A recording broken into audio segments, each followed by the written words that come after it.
Yo, what's going on YouTube? It is your boy GZTV back with another video. This is the final video of the day, obviously. You guys got a Gremlin movie review earlier on. So yeah, I still have to mark that off of my movie poster, actually. I will do that after this video. Hopefully I can remind myself. But we have a couple good games from tonight. Only like two. We can talk about them real quick and call it a night. I'm probably going to go to bed here in about an hour or so. I have an exam tomorrow. Not till 1 p.m., but I also have a class before. So yeah. Just being a student on my student grind, you know. So let's get into the first game. We have the Sixers and the Bucks. I mean, the Sixers keep games competitive. You've got to admit it. And I mean, even without Embiid, they're still having a good run here. They're not playing that bad.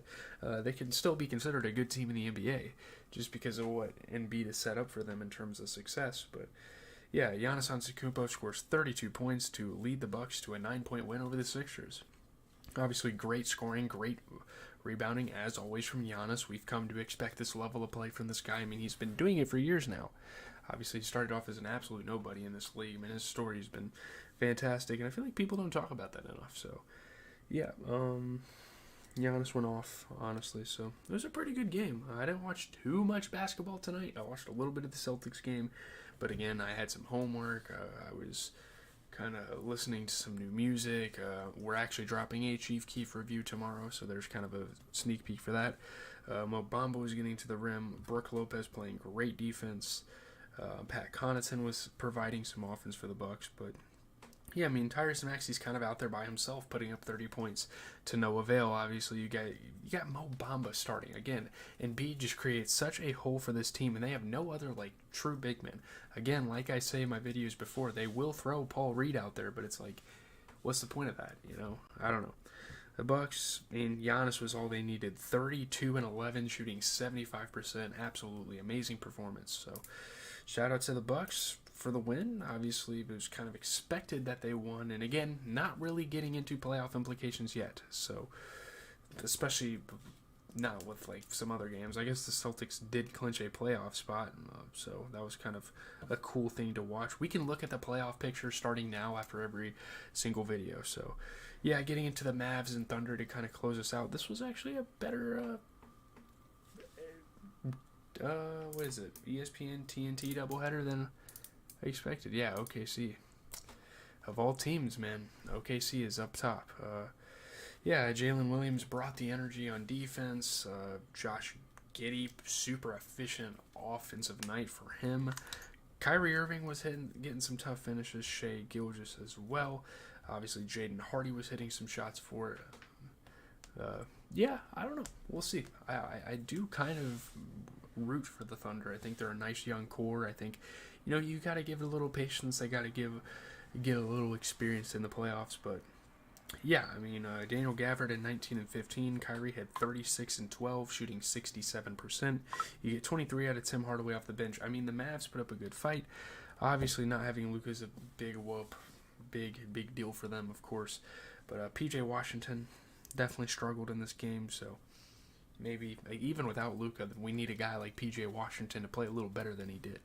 But give credit to the Thunder. I mean, 27 points for Jado, shooting 60% from 3, 31 from Shai Gilgeous. So those two are leading the way. The playoffs are going to be so entertaining with teams like this on the rise. So yeah, looking at tomorrow's games, obviously I won't be talking about any of them, but we have the Clippers and the Pelicans playing, so that should be the good game that we see. Kind of getting into some standing stuff. Yeah, 17 games left. We're getting down the stretch. We're getting to the playoffs. I mean, Celtics clinched a playoff spot today. Obviously, you know, teams like Washington, the Spurs, and I believe Detroit are out of the playoffs, even though they probably didn't have a chance in the first place. But, yeah, Celtics actually punched a ticket with still, yeah, a lot happened both. Yeah, a lot. The Celtics with like 16 games left, 16, 17 games left, they've already clinched a playoff spot, which is insane. Obviously, we've seen dominant teams do it over the years, but yeah, I don't really have a lot to say. I got to get going here, get to bed, you know.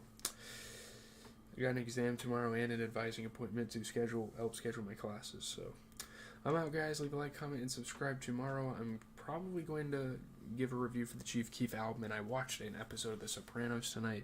Heat Celtics first round is a possibility, and that's honestly scary for me as a Celtics fan. I'm not going to lie to you. Like, I don't want that.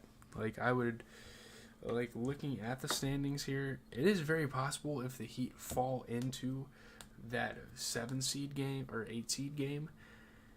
But yeah, that is true. They should be able to beat Philadelphia, though. I don't know. So I don't know. It's really interesting. I think we'll see Chicago Celtics in the first round. Maybe. I'm hoping for that, actually, because I'm pretty close to Chicago, so I think that would be pretty cool.